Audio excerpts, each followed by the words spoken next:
دادو یہ آپ کیا کہہ رہے ہیں؟ یہ کسی طور بھی ممکن نہیں ہے. میں کیسے حفظہ سے شادی کر سکتا ہوں؟ عمیر نے ناراض نظروں سے اپنے دادو کو دیکھا تھا جو پوری طرح سنجیدگی چہرے پہ سجائے بیٹھے تھے. حفظہ سے نہیں کر سکتے تو پھر کس سے کر سکتے ہو؟ بتا دو، میں اسی کے گھر رشتہ لے کے چلا جاتا ہوں. جہاں کہو گے، جس سے کہو گے، میں خود رشتہ لے کر جاؤں گا. لولی، لنگڑی، گونگی، بہری، مجھے کوئی اعتراض نہیں ہوگا. اس کے ناراض انداز پہ شاہزین صاحب نے بھی دو بدو جواب دیا تھا اور وہ تڑپ کے رہ گیا تھا. دادو میں ابھی شادی نہیں کرنا چاہتا. آپ جانتے ہیں میں ابھی بزنس پہ پوری توجہ دے رہا ہوں. میں چاہتا ہوں کہ باہر ملکوں میں بھی ہمارا کاروبار پھیل جائے. یہ شادی بیاہ ایک جھنجٹ ہے، میں ابھی اس جھنجٹ میں نہیں پڑنا چاہتا. دادو کے نزدیک بیٹھتے اس نے محبت سے انہیں سمجھانے کی کوشش کی تھی، لیکن اچانک ہی اس کے دادو کی آنکھوں میں نمی اتر آئی. ٹھیک ہے، نہ کرو شادی، صرف کاروبار کرو، پیسے جمع کرو. جب میں مر جاؤں گا تو دھوم دھام سے میری تدفین کرنا، کیونکہ تمہارا پیسہ شاید تبھی کام آئے گا. دادو نے اس سے نظریں پھیری تھیں اور اس کا دل تڑپ گیا تھا. پلیز دادو، ایسی باتیں تو نہ کریں، آپ کو میری بھی عمر لگ جائے.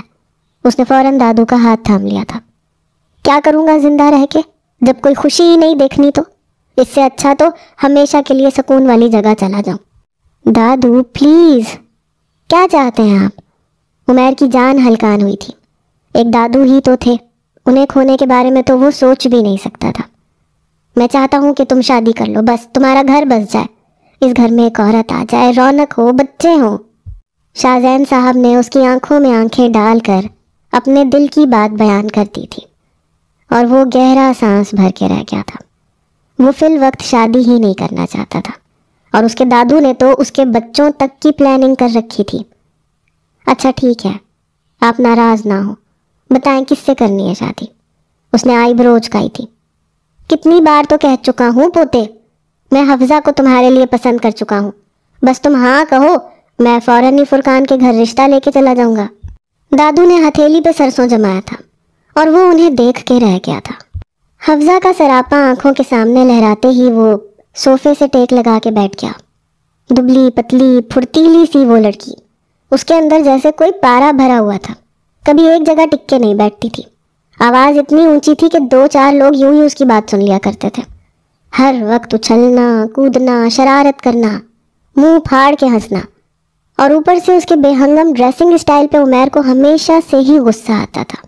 ڈھیلی ڈھالی ٹی شرٹ، عجیب و غریب سے لڑکوں جیسے ٹراؤزرز. کبھی بھی اس نے حفظہ کو زنانہ کپڑوں میں نہیں دیکھا تھا. وہ جب بھی جہاں بھی ملتی تھی ہمیشہ اس کا حلیہ عجیب ہوتا تھا. عمیر کی پرسنالٹی ہرگز بھی حفظہ سے میل نہیں کھاتی تھی. وہ اگر چمکتا ہوا سورج تھا تو حفظہ سمندر میں چھپا کوئی سیپ. دونوں کی شخصیت میں اتنا تصادم تھا کہ وہ 2 لمحے بھی ساتھ نہیں گزار سکتے تھے، اور اس کے دادو نے اس کے لیے حفظہ کو منتخب کر لیا تھا.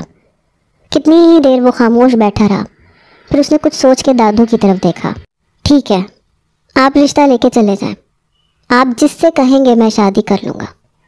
آہستہ اور مدھم لہجے میں کہتے وہ دفتر جانے کے لیے اٹھ کھڑا ہوا، جبکہ شاہزین صاحب کے چہرے پہ مسکراہٹ کھلی تھی. میں تو بس تھوڑی دیر میں ہی چلا جاؤں گا. وہ بھی اس کے پیچھے کھڑے ہوتے پوری طرح خوشی میں بولے تھے اور وہ انہیں بس دیکھ کے رہ گیا تھا. چلے جائیں دادو، وہاں سے انکار ہی ہونا ہے. حفظہ کون سا مجھے پسند کرتی ہے جو مجھ سے شادی کرے گی؟ اس نے دل ہی دل میں سوچا تھا. اپنا بیگ اٹھائے دفتر کے لیے نکل گیا تھا. اگر وہ حفظہ کو پسند نہیں کرتا تھا تو حفظہ بھی اس سے بات کرنا بھی گوارا نہیں کرتی تھی. دونوں ایک دوسرے کی شکل دیکھ کر کوسوں دور بھاگتے تھے. وہ سنجیدہ مزاج کا، کام سے کام رکھنے والا، اور وہ دنیا کے ہر معاملے میں ٹانگ اڑانے والی. شوخ مزاج، رنگین فطرت، زندگی کو زندگی کی طرح جینے والی لڑکی. اسے یقین تھا کہ حفظہ صاف لفظوں میں انکار کر دے گی. ویسے بھی وہ اپنے بابا کی لاڈلی تھی، اگر وہ انکار کرتی تو کسی طرح بھی یہ رشتہ ہونا ممکن ہی نہیں تھا.